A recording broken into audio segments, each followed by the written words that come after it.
I think this week might be one of the worst weeks on the calendar for High M+. Hello friends, this is Growl. In this video, I'm going to go over this week's affixes as well as some tips for adjusting and a heads up on some of the more difficult situations coming your way. This week is Tyrannical, Bursting, Necrotic. A truly miserable affix combo, and I think we'll see most high key teams taking a break this week. I would describe this combo as both slow and difficult. Tyrannical is already slow enough as it is, and added on top of that you have Necrotic, which forces your tank to pull smaller and kite early. The combination of Bursting and Necrotic can also be extremely dangerous, putting your tank at high stacks, making them unhealable, and then doing crazy amounts of magic damage as targets die. Necrotic is a frustrating affix for healers. Every melee attack puts a debuff that can stack and refresh that reduces healing. In bigger pulls, tanks become unhealable and they are forced to just run around until their stacks reset. Resto Druid has reasonable tools to help handle this with both Ursul's Vortex and Typhoon. Try to get a read on how your tank likes to play, and if they're a bit slow to kite, you can Typhoon the mobs away and Vortex them, giving a hint that it's time to reset. If they're kiting early and often, then you can save them for an emergency if stacks are about to refresh or do end up refreshing. In situations where mobs cannot be slowed or CC'd, you can run far away and taunt in order to buy your tank a few seconds to refresh their stacks. Vitality Conduit, Major, or Minor are both very strong for Necrotic because the healing is classified as a health transfer, not a heal, so it's not affected by Necrotic. You can use Vitality Conduit Major as a get out of jail free card in every pull if your tank refreshes at a bad time. Bursting is an affix that can be easy or hard depending on how your team manages it. In general for bursting, I like to pack a little bit more healing than I otherwise normally would since I'm going to be spending more time healing. Be sure to watch the health of mobs carefully, and when you see mobs close to dying, you should start setting up. My default setup is F-Flow on the ground, Life Bloom on myself, and then Rejuve on everyone in the party. As soon as the bursting starts, I use Wild Growth and then begin using Regrowths on party members who I see don't have strong defensives. Swiftmend and Health Potions as a last resort, and remember that Bark Skin is a 1-minute cooldown, so you can be using it on almost every pack for bursting. Tranquility is also a strong option, however it won't always be available. Well Minor is great for storing up overhealing as I'm ramping and then putting it into players who are dropping low from bursting. Also, the Azerate trait, Vampiric Speed, which gives you health after you kill mobs, is nice to have as well, and any leech or avoidance you can get without losing much is nice too. Although I generally don't recommend some of the weaker Druid healing traits, you may want to swap to these instead of running damage this week to help with your ability to heal bursting and bosses. Now, let's look over some of the dungeons this week in case you get stuck into a miserable weekly no lever. My general mindset this week is that it's really slow, and there are much better weeks coming up, so I'm not considering pushing high keys at all. I'm just worried about healing to try and get through whatever random key I end up in. First, we'll look at Ataldazar. The toughest part of Ataldazar is going to be all of these swords. If you deal with trying to snap and pull more than one pack of these at a time, you have to deal with Necrotic Bursting. Bursting alone with the swords is already very difficult, let alone trying to heal your tank through bursting while there's Necrotic if there's a bird or something else in combat. I would be saving Vitality Conduit and any externals for your tank on these pulls. Otherwise, the rest of the dungeon shouldn't be too bad. You have Volcall and Tyrannical, which is annoying, but you should be packing lots of healing to deal with that anyway. So lately I've been running Soul Prosperity in most keys. I think Cenarian Ward or Cultivation is okay too. Here I would run Spring Blossoms or Stonebark if I need it for specific pulls. Mass Entanglement is an option as well to skip Obelisk. I think talents are all up in the air for Ataldazar, depending on what your preference is. For Essence, I may be running this a lot, but this is my setup to get through Necrotic Week. It would be Vitality Major with Well, Spirit of Preservation Minor, and Conflict.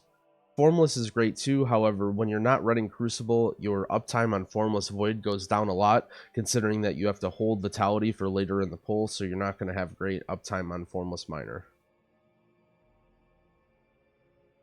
Next, we'll look at Freehold. Let's clear this week. Freehold, I think, will be a pretty difficult week, considering that not only is it Tyrannical, but you also have Agora active. Most of the trash shouldn't be too bad, other than the normal dealing with bursting Necrotic. In general, I would probably recommend avoiding Freehold. There's not really much tips I can give you, other than I would be ready to go through very difficult boss fights in the first and second boss. Necrotic is, I believe, pretty easy for the tank to reset. Sometimes you get unlucky with the first boss if you can't dodge or parry anything. The turtle also can be annoying with dealing with Necrotic. But other than that, most of the trash pulls should be easy. It's just a matter of getting through the bosses and getting through the affixes. I would be running this same talent setup as well. I like Prosperity Soul and Freehold for the first two bosses, so I probably wouldn't be running Cenarian Ward Cultivation, although it's not too big of a mistake. And here I'd be running Vitality Conduit Major with the same essence setup as well. Next, we'll look at King's Rest. Very similar situation here. You have all the bosses, which are going to be insanely difficult. First boss, if I believe your tank is able to get resets on Golden Serpent every time it does its circle AoE, so it's not too bad with Necrotic. Pool of the Butcher is always difficult. The last boss, King Dazar, can also be very difficult if it's hard for your tank to get resets. You also have some issues with bursting Necrotic. Not too many, but bursting with these small mobs in the first two rooms can be difficult, so have a plan for that, as well as this blob room. This is a dungeon where I like running Soul Prosperity as well, and again, the same essence setup. This is going to be a really low damage setup. Normally, I don't like running a low damage setup for KR, but we have to get through the bosses and bursting somehow. Could get away with running Crucible Major if you wanted to, but I'm always in safety mode this week. Next, let's look at Shrine. This is one of the few dungeons where there's not going to be too many problems with Necrotic. A lot of the mobs are casters, and they're going to be far away from the tank and not meleeing as much, so I probably wouldn't worry as much about Vitality Conduit here. The bosses won't be that tough, although they'll be very long. Especially the third boss will be very difficult because it'll take a long time mind controlling all of your players, as well as the last boss because it's phase based. There's not too many parts that you have to worry about here. The second boss room with bursting can be a bit annoying with the initiates, but you can just trickle in these packs slowly as you do this area. You don't have to worry about pulling them all at once, doing some big bursting stack. Just be careful that if they end up in one of these big pulls, you may have to do some unexpected healing. For this dungeon, I actually would prefer to run Crucible Major and Formless Miner. You can also swap out Well Miner for ERT. This has been my default setup for most builds here. In Shrine, you could run whatever talents. I think Cenarian Ward, Cultivation are fine. I think Stonebark is fine. I think all this stuff is really whatever. It just comes down to preference. There's not a whole lot of healing that you have to do in Shrine, so whatever areas that you find difficult that you want to spec against, I think are acceptable. Next, we'll look at Siege. I don't think this will be a very good week to be in Siege. There are two phase bosses, the fourth boss and the second boss, so Tyrannical is really tough there. Necrotic isn't too big of an issue. There are some lieutenant mobs at the end. These ogres are pretty easy to reset on, and I think you can reset on the commanders when they do their charge. So Necrotic isn't too bad. Bursting can be annoying with a lot of these footman pulls. It'll slow you down, but otherwise it's mainly just dealing with the bosses. There's not a whole lot you could do as a healer here, other than try and do a little extra damage to help time the key. If you're really worried about safety, you could run the other setup with Vitality, Conduit, and Preservation, although I think I'd rather have just the extra damage for bosses here and run Crucible and Formless. As for talents, again, there's not so much healing in Siege. Keep in mind that I mentioned Stonebark earlier, but you do lose a lot of area of effect healing for bursting. You'd prefer to run Spring Blossoms to heal your party, but if you're having problems keeping just your tank alive for bursting, Stonebark can be a viable option. But in general, I wouldn't recommend running Stonebark without a specific plan for it. Again, you could run Prosperity Soul or Cenarian Cultivation, depending on preference. Next, let's look at Temple. Although I wouldn't say Temple's easy, I think this is going to be one of the easier weeks, or rather one of the easier dungeons this week. There's not too many issues with bursting or Necrotic, all of the mobs in the dungeon either don't melee at all or give you ample time to reset. The one issue that you may have with Necrotic is the third boss. Since the third boss doesn't cast very much, it will just continuously melee your tank over and over again. Although the melees are slow, if they don't have a good parry or dodge chance, they will not be able to get a reset. It's recommended that you take a class in here that can taunt the boss for a few seconds and live. Usually a demon hunter with blur, but there are other options as well to help your tank reset. Other than that, there's not too many dangerous scenarios here. No big bursting packs or worrisome necrotic packs. I would just be running my normal temple build in here. You could run Vitality if you're comfortable healing all the bosses, but you can also run Formless Major to steal Lucid, or you could run Lucid yourself. Then if this is the case, you can run Ever Rising Tide and Well with Conflict. As for talents, I think Cenarian Cultivation is better for throughput. I also would not consider Stonebark here. I would always be running Spring Blossoms and just running a normal setup like this in Temple. Next, we'll look at Motherlode. This isn't a terrible week for Motherlode. However, you do have to consider there's lots of smaller mobs here with these off-duty laborers in the beginning. They die fairly quickly and they cause bursting, can be a lot. However, these peacekeepers are usually pretty easy to kite. These are the more difficult mobs in here, so an affix like Necrotic actually isn't too bad considering the tank is kiting in this whole area anyway. There's lots of caster mobs here. It can be really difficult if you're trying to pull bigger. It's going to be hard to time a high Motherlode because you have to pull so big that bursting and necrotic becomes a problem. But in mid to lower keys, it's totally reasonable to just go through the dungeon in a straight line. Rixa can be difficult depending on your tank's ability to deal with magic damage, but Rixa doesn't melee much, so you don't have to worry about necrotic there. For essences, I would probably go back to my safety setup of running Vitality Conduit Major, and then we're going to have to run Spirit of Preservation Minor in order to get our 10 corruption resistance. This slot is optional. Again, if you don't need the minus 10 corruption resistance for whatever reason, you can swap this out for something else, like Ever Rising Tide, just to help with more healing throughput for party. Why did I do that? For talents, I think it's sort of a preference. I've been running Soul Prosperity in here, but Cenarian Ward Cultivation is fine. Your group may want you to run Mass Root for skipping the stuff after second boss, but generally I would just bring Typhoon. Next, let's look at Underrot. Underrot isn't too bad this week either. There's not too many big bursting challenges. The ticks right here getting into this obelisk might be difficult, but it's tyrannical, so those aren't too bad. Just be careful in the second boss room, since some of these mobs don't cast as much. Your tank may build up necrotic stacks. You may be trying to pull real aggressively, but it can be hard when you have to worry about necrotic. But Underrot isn't too bad. There's not going to be any really difficult challenges in here besides the normal tyrannical bursting necrotic stuff.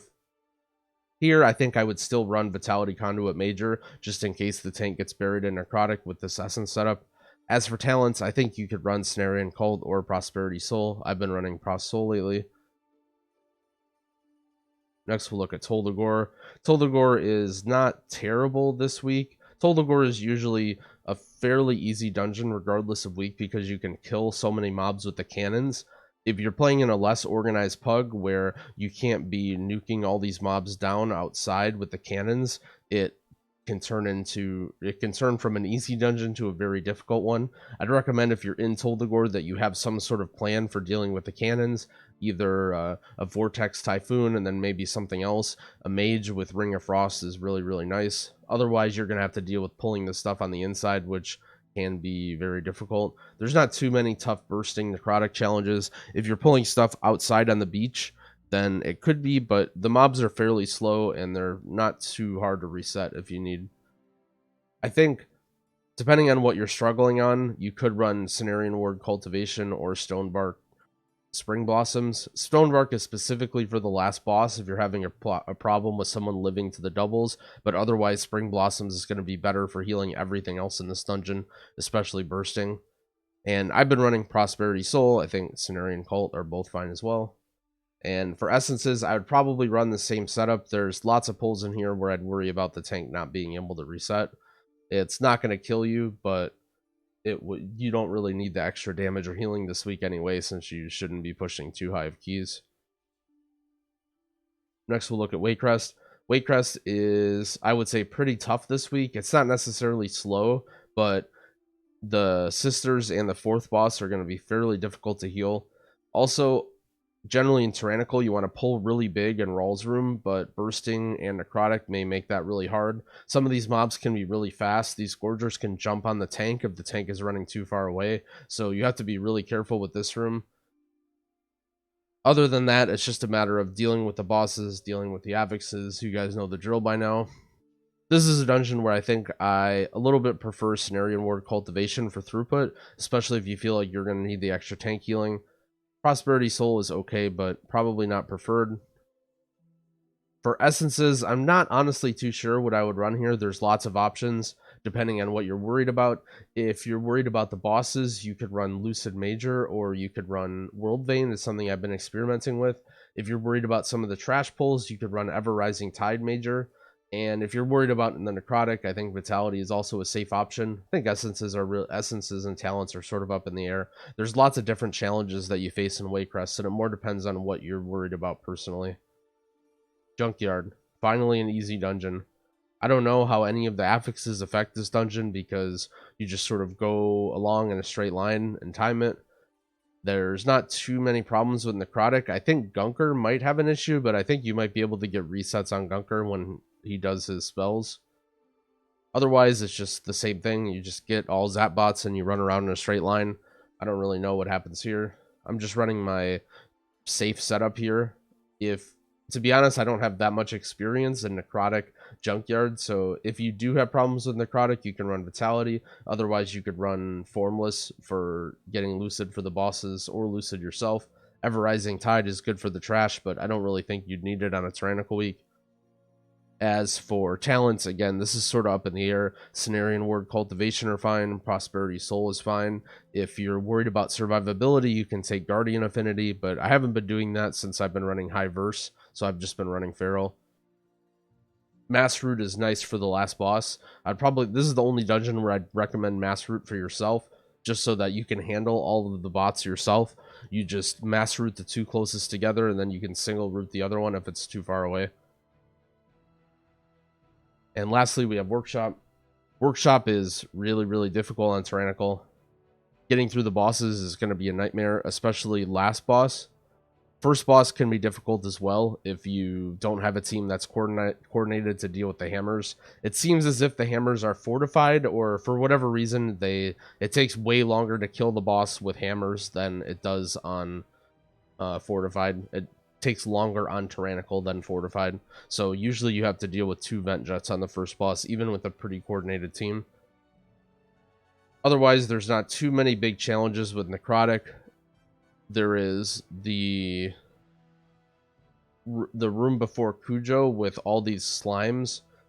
It's usually not Necrotic it's an issue. It's normally bursting. But since you're line of sighting all these guys anyway and your party's grouped, it shouldn't be too bad. This is a dungeon that you should probably avoid, similar to Siege, just because it's really, really tough on Tyrannical. But if you find yourself in here, I would just, be brave. For talents, I think if you need Mass Root for this blob room, you may see me running it. But otherwise, I would just run Typhoon to help get mobs out of the shields. You could run Prosperity Soul. I think it's a little better for the last boss if you're comfortable knowing when to use your Swiftmen charges, but if you're finding yourself running out on the really long fights, Cultivation and Cenarian Ward will provide more throughput. And for essences, I don't think you would need Vitality. I think I would just like to go Crucible so that the bosses die fast. You can run, however, Preservation Miner in here just to help with the single target healing. It's real nice for the last boss. And that wraps it up. That's every single dungeon this week. Hopefully you're not doing every single dungeon this week. Hopefully you're taking a week off, because the next 2 weeks coming up, or rather the next 2 fortified weeks coming up, are very, very good. Lots of IO will be acquired, and hopefully I'll see you guys pushing high keys. Thanks for watching. If you liked this video, I'd appreciate it if you subscribed and liked it. I will be putting out more videos for every single affix combo, as well as tons more high-level Mythic Plus content. Happy keying, friends.